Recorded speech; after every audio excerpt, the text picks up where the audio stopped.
Good morning, everyone, and welcome to another episode of Reselling 101 with me, Kaaren. And as we begin, yes, you're in the right place if you've come to learn something very basic about eBay shipping. Despite my new outfit today, you may think that I am Saul's crazy brother trying to ward off UV rays or harmful radio waves that may attack my system, but no, that's not it. I'm just, throwing myself into the role once again, just to try to help muster the energy it's going to take to effectively deliver a good session on shipping for eBay. Now, if you're here to Reselling 101 for the first time, these are pretty fast and furious, and by no means am I an authority on anything here. The goal of this series is to help people that are new to eBay and online selling, and just to get you up and moving more than anything. I think the hardest step is the first one a lot of times. So while I appreciate everyone's attendance, pointing out that I'm skipping something or I've left something out, I'm probably gonna make a mistake. I don't know how many of you wear airbag bubbles around your neck, but here we go. So, that was warm, but it did protect me from something, right? So, as it says in the title, we're going to talk about shipping today. And I think that shipping, while it's coming towards the end of this series, actually the very last one aside from the conclusion, I think it is the most important thing that you can consider as a reseller. Your shipping needs to be considered before all else. BAE. So in effect, your shipping becomes your bay, right? Because unless you treat it well, it'll treat you well. If you're haphazard or you're not considerate and proactive about how you're going to ship and what methods you're going to use, it's going to get you in the end, and it's going to cost you money. And again, if we're doing one of many things here, it's making you productive and profitable as well. So let's try not to waste money if we don't have to. So a scale. I'm sure there'll be a link down here somewhere at some point for the scale that we use, the real postal scale, because it'll go towards heavier weights. And I use that one sometimes, but I started out using this is a Weight Watcher scale, and it will either do grams or ounces. So again, use what you've got. We've talked about that oftentimes. And this scale is like many other scales, and it's got a couple of cheats that you can use. That's kind of funny, Weight Watchers and cheats. No, not that kind of cheats. But anyway, you'll want it to match in ounces. In the US, that's how we ship. That's what the USPS is going to recognize. And one of the things you can do to help you, and I'm kind of jumping ahead and doing that this way, but I think it's a button that a lot of people overlook. There's a zero out button that all scales should have. If they don't, I don't think your scale is going to do as much as it can for you. And what that will allow you to do is, if you want to be precise on what your weight is for shipping purposes, you can put your vessel, if you will, your envelope, your box, whatever, any shipping, any label, you can actually lay that on the scale before you even get started, zero it out, and then put your item on there. And that gives you a good idea of where you're at as far as total weight and shipping. And actually, that didn't make entirely sense, but scales are good. I get it. So it's going to save you money before you even go. So that's important. That's the most important thing I want you to get about your scale. You can't guess about weight.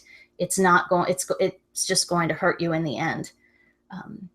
When I look up, and this is actually, we're going to talk about eBay, and eBay does a lot of the work for you. I'm not going to go over specifically each button that you push for, how to get to the different shipping methods or whatever.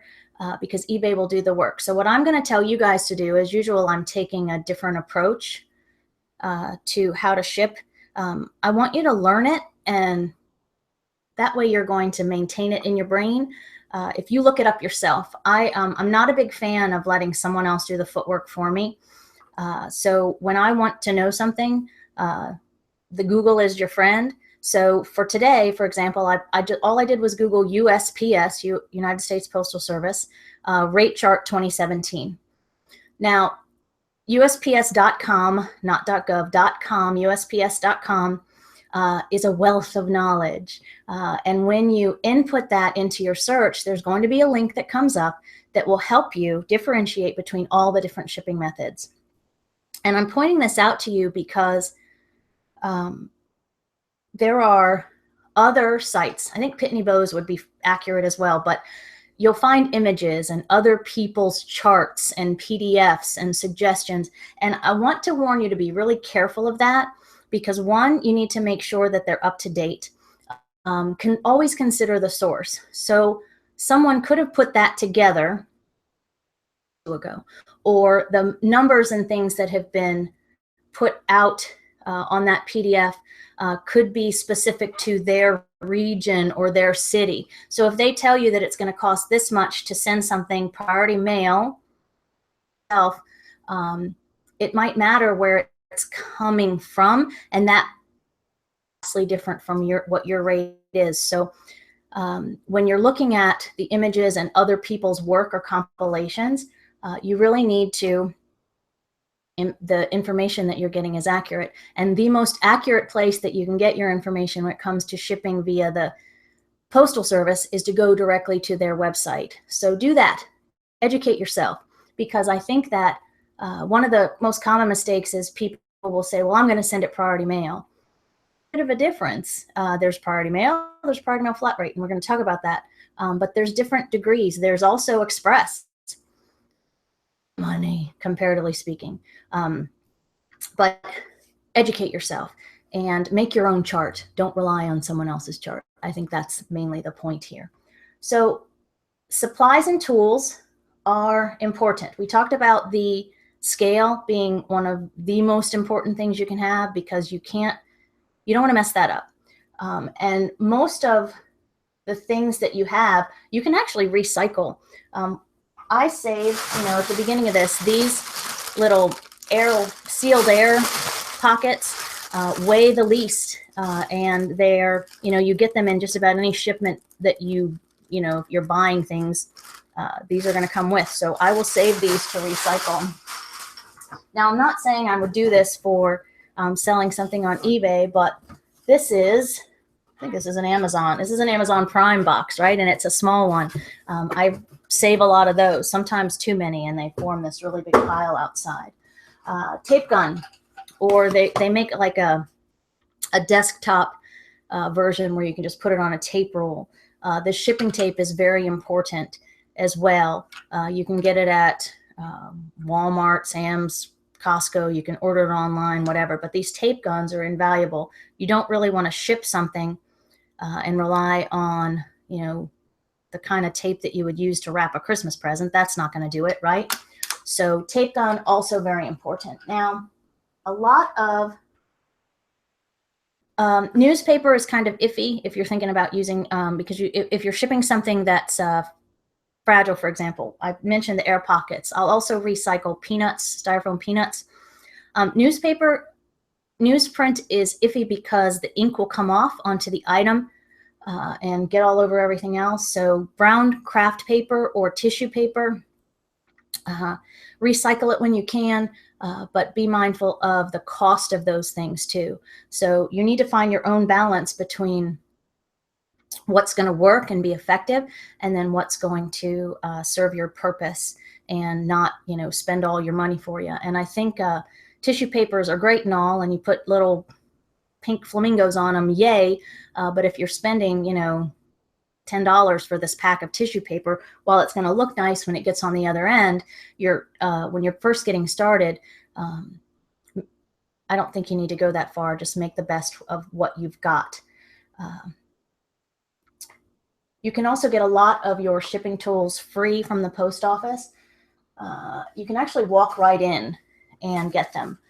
And again, I mentioned, different there's different ways that you can ship in different packages.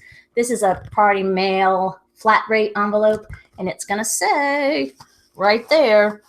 And there is a difference between priority mail and priority mail flat rate. So make sure it says so on the box or the envelope that you're getting, because the post office is not going to care if you made a mistake, and there is going to be a rate difference on versus flat rate versus regular. This one happens to be a priority mail express envelope. A lot of these things, like I said, you can get free at the post office. Just walk right in. If they don't have them at the supplies kiosk or whatever, you can go right up to the counter and ask for them. A lot of resellers also talk about this priority mail flat rate bubble envelope. A lot of the clothing salespeople will talk about this, and then the shoebox. Another cool thing about the priority mail or USPS items that they give you for free, they're always going to have the dimensions on the box or the envelope itself. So there's really no excuse to know whether it's going to serve your purpose or not. And I want to highlight these two items in particular, the shoebox, which is really cool. It's a great shape, and this flat rate, because they are two items that the local post office usually does not have. So you let your fingers do the walking, as they said when we were kids, but go to the USPS.com site and order them. Don't be intimidated by the idea that you're going to order something. They'll send them to you for free. And both of these things are so valuable. All you got to do is go online, put it in. Your postal guy will come and drop them off separate from the normal mail. It's really easy peasy. So I encourage you to do that. Also, eBay will send you, or eBay has supplies and free supplies you can buy, or at every quarter, I think, if you have a store. When you hear online folks or resellers talking about supplies that eBay will either provide at a discounted rate, whatever, it's these. It's envelopes, it's boxes, it's tape, it's stickers, but you have to have a store. I've never seen an invitation for these. But if you're new and you're already enjoying the benefits of a store and reduced rates on shipping, etc., then this is definitely something to consider for your shipping supplies.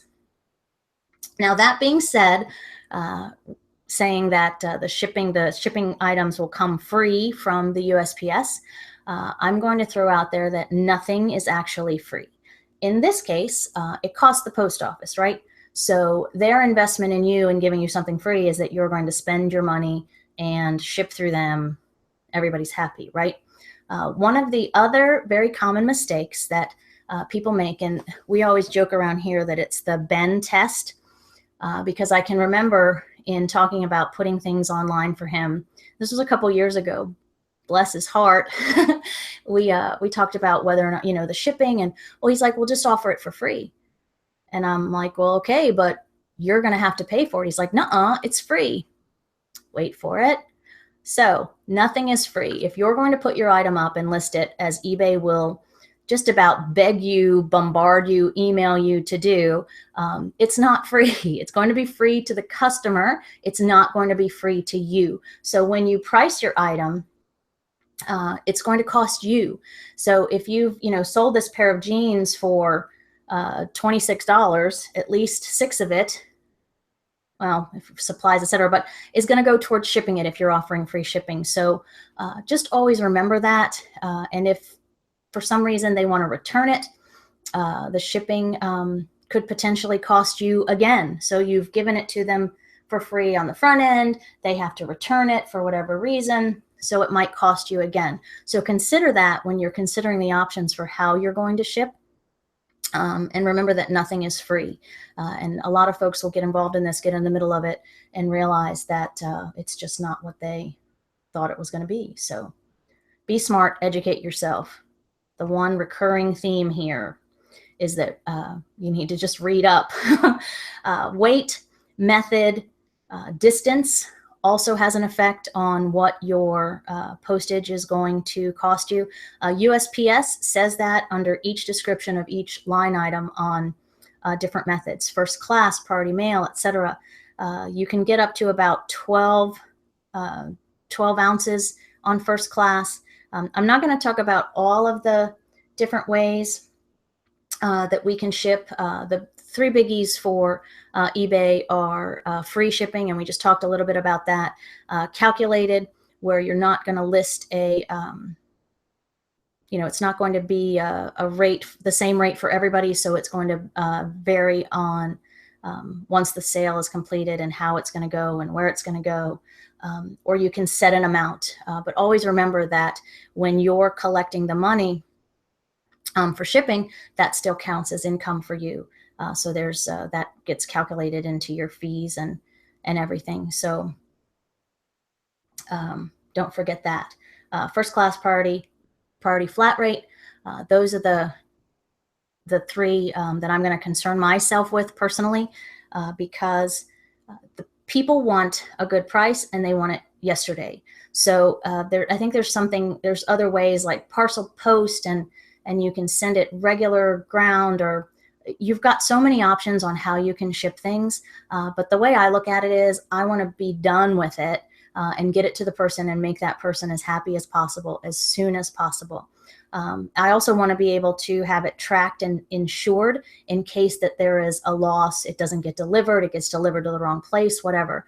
And depending upon how you ship it, you might save yourself money or save the customer money, making your product more attractive than perhaps someone else's.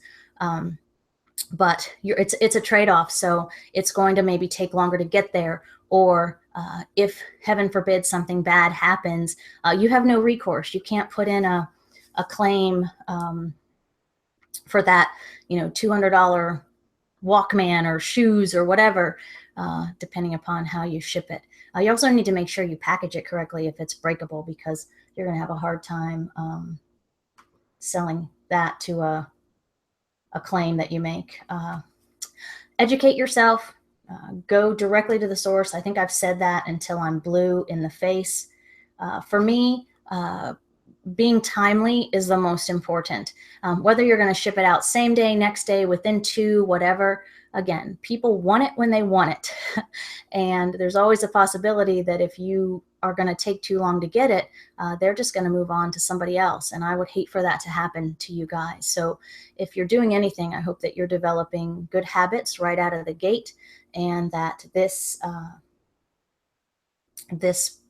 selling session here is doing you some good whatsoever. As far as the chat goes, I'll get in there if I can towards the end. As always, thank you guys for coming along for this part. It is the last one in the Reselling 101 series, aside from, we will do one more tomorrow. Please join me one last time tomorrow morning as we're going to sum it all up. Again, if you get anything from this, know that you're not alone. I hope that you're gaining knowledge and confidence to get off YouTube and on to eBay. Spend more time on yourself and your business than watching other people do it, because the more time you spend here watching other people strive for success, the less time you're spending on yourself. So we'll sum it all up in a video that we'll call The End. Dun, dun, dun. But if you're not subscribed to this channel, please consider subscribing and liking somewhere down below. I've certainly enjoyed this time with everyone, and I look forward to continuing to be positive and profitable right along with you guys as we all effectively evolve in this crazy e-commerce online sales universe. So thanks, everybody. I know we went a little long today, but so glad that we could spend this time. And as always, this is Kaaren for PROF Sales channel saying happy Reselling 101 to you.